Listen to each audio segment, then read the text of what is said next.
बहनों राम राम। मैं उमा वर्मा आज आपके लिए एक कहानी लेके आई हूँ गणपति जी की और लक्ष्मी माता की। तो ये कहानी मैंने अपने बच्चों को सुनाई थी, अपने पोती पोतों को सुनाई, तो वो कहने लगे अम्मा इस कहानी को तो आप YouTube पे डाल दो, बहुत अच्छी कहानी है ये।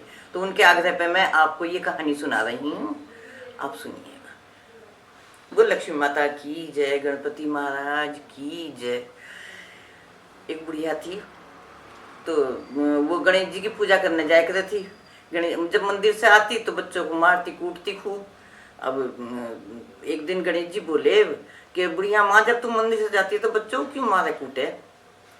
कहने लगे जो है मैं तो क्या करूँ, और मारू कूटू ना तो और क्या करूँ? आप बताओ, जब खाने को मांगे पहनने को मांगे तो फिर कहाँ से दूँ ना, मुझे मेरे तो कुछ भी नहीं है। कहने लगे बुढ़िया माँ देख, तेरे घर के बाहर एक गाय और बछड़ा बंधा हुआ, तू उसका दूध बेच लेकर अपनी गुजर कर लेकर। कहने लगी ठीक है। अब वो दूध बेचती, बच्चों के लिए खाने को भी हो गया, पहनने को भी हो गया, सब तरह से खुशहाली आ गई उसके घर में तो खूब। फिर एक दिन गणेश जी आए तो कहने लगे बुढ़िया माँ आप बच्चों को ना मारे कूटे तू। उन्होंने कहा अब काय को मारू कूटू, खाने को भी हो गया पहनने को भी हो गया, अब मुझे खाए का दुख है। आपने दिया तो इतना दे दिया, मेरे तो खूब धन हो गया, अब इसका क्या करूँ?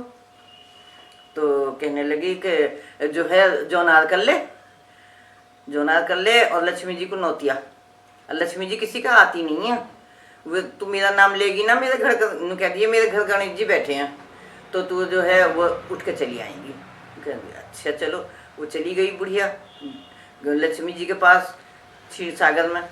तो लक्ष्मी जी से बोली नु जो है लक्ष्मी जी मेरे घर जो ना आ रहे हैं आप आ जाना। कहने लगी हाँ मैं किसी का भी नहीं जाती, मैं तो किसी को हंसाऊँ किसी को रुलाऊँ, किसी को एक जगह टिकती नहीं, किसी के घर रहती नहीं, मैं तो तेरे घर कैसे आ जाऊंगी? कहने लगे देख लो मेरे घर तो गणेश जी बैठे हैं। बस इतनी बात सुनी लक्ष्मी जी ने और वो जो है फौरन अपना आ गई। जल्दी आगे लक्ष्मी जी, पीछे पीछे बुढ़िया, और आके बुढ़िया के घर बैठ गई। बुढ़िया ने अपना चौकी बिछा दी, बैठ गई, जीम ली, जीम जाम के कहने लगी अब तो मैं जो है बुढ़िया माँ अब मैं जीम ली, अब मैं अपने घर जा रही हूँ। बुढ़िया बोली कि ऐसे कैसे चली जाओगी? मेरी तो पिहर ने ना देखी, ससुराल ने ना देखी, देवर जेठों ने ना देखी, मेरी तो अड़ोस पड़ोस ने ना देखी, मेरी सहेलियों ने ना देखी, किसी ने भी ना देखी, तो मैं कैसे कहूँगी मेरी लक्ष्मी जी आई थी, तुम कैसे चली जाओगी? कहने लगी चल तू दिखला ले, सबको दिखला ले, मैं जब चली जाऊंगी। कहने लगी कि अब थोड़े दिनों में लक्ष्मी जी कहने लगी अब तो तेने सबको दिखा लिया, अब मैं चली जाऊँ बुढ़िया माँ? कहने लगी ना ऐसे कैसे चली जाओगी? हाट ना हुई, मकान ना हुआ, मेरे कार व्यवहार ना हुआ, कुछ भी ना हुआ मेरे, तुम आप कैसे चली जाओगी ऐसे? कहने लगी चल तू हाट कर ले, मकान बना ले, दुकान बना ले, कार व्यवहार कर ले, जब चली जाऊंगी। कहने लगी नुका अच्छा। तो वो फिर लक्ष्मी जी थोड़े दिनों में सब हो गया उसके, सब लक्ष्मी जी ने सब करवा दिया। तो फिर कहने लगी नुका अब मैं चली जाऊँ, अब तो तेरा सब कुछ हो गया। कहने लगी हाँ ऐसे कैसे चली जाओगी? अभी तो मेरे धी भी आई ना, बहू आई ना, पोती पोते हुए ना, तो कैसे चली जाओगी ऐसा? कहने लगी चल तू बेटी ब्याह ले और बहू लिया, पोती पोते हो जाएंगे जब चली जाऊंगी। अब उसने जो है सब काम हो गए, जब पोती पोते हो गए तो लक्ष्मी जी बोली बुढ़िया माँ अब मैं चली जाऊँ। कहने लगी ना ऐसे कैसे चली जाओगी? गंगा नहाई ना मैं, जमुना में ना नहाई, तीर्थ व्रत मैंने ना करे, कुछ भी तो ना करा अभी तक, अभी तो मेरा कुछ भी काम ना हुआ।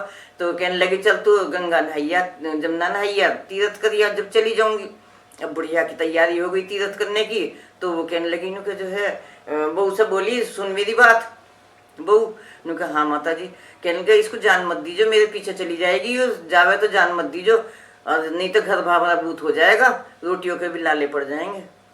तो कहने लगी माता जी आप बेफिक्र होकर जाओ, मैं नहीं जान देने की ना कहीं पे भी। तो फिर कहने बुढ़िया तो चली गई। बुढ़िया चली गई, थोड़े दिन जब हो गए तो लक्ष्मी माता बोली कि बहू अब तो मैं जाऊँ, अब तो तेरी सास आ जाएगी, अब तो तुम्हारे सारे काम हो गए। बहू ने पल्ला पकड़ लिया, कहने लगी ऐसे कैसे जान दूंगी? मेरे सास के राज में तो 12 बरस तक रही, अब मेरे राज में अभी चली जाओगी? मैं तो ना जान देने की। पल्ला पकड़ के हुई बैठा ली, जैसे पल्ला पकड़ के उसने बहू ने बैठा ली, ऐसे ही बहनों सब बैठा लो अपने अपने घर में लक्ष्मी माता को, सबको सुख संपत्ति मिलेगी, सबको धन धान से भरपूर हो जाओगे। बोल लक्ष्मी माता की जय। मेरी कहानी अगर आपको पसंद आई हो तो लाइक ज़रूर करना और सब्सक्राइब भी करना।